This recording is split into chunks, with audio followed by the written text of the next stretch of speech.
a fundamental teaching and principle of Scripture to beware of those in ministry for sordid gain.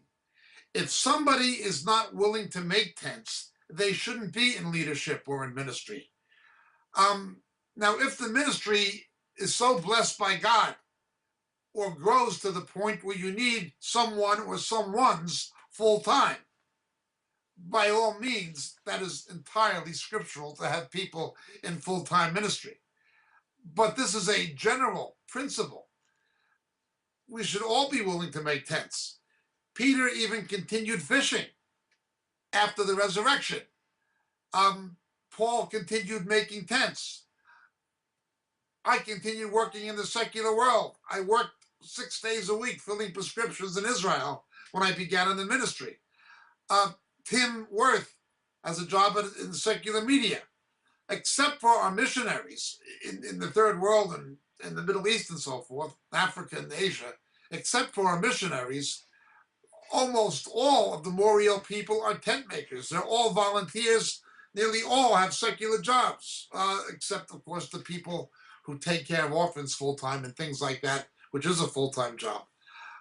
If someone is not willing to make tents, they're not candidates to be in ministry anyway. We do it because God has called us to it, not for a living.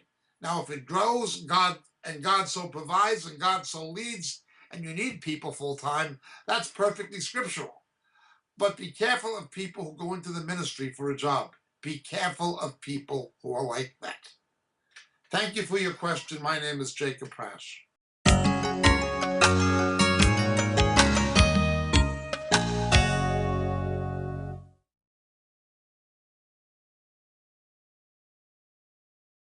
Blessings, dear friends. Greetings in Jesus. This is your friend Jacob Prasch speaking to you at the moment from the UK. You know, so many of the questions we get in our Roku broadcasts and on our Vimeo clips and on YouTube deal with subjects that we deal with much more extensively in our books. We can't, for the sake of brevity, go into the kind of depth in a TV broadcast we can actually go into in a book.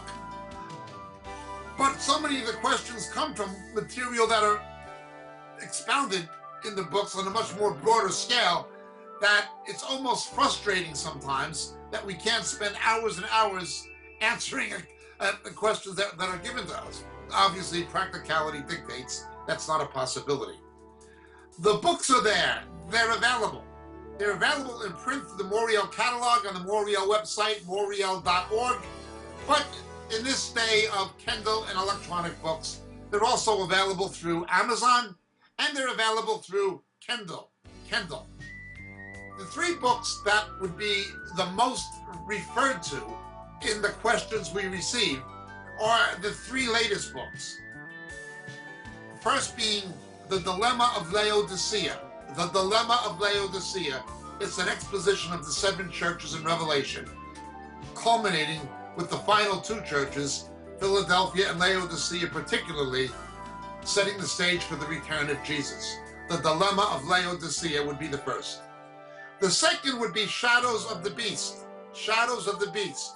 How the coming Antichrist, how his identity will be revealed to the faithful church. The rapture will not happen. Will not happen, absolutely not happen, until the faithful church knows who the ultimate beast of Revelation is. That is the Antichrist and also the false prophet. How the identity of the coming Antichrist will be revealed to the faithful church. Shadows of the Beast, the second book. And the final and latest one, Harpazo. Harpazo.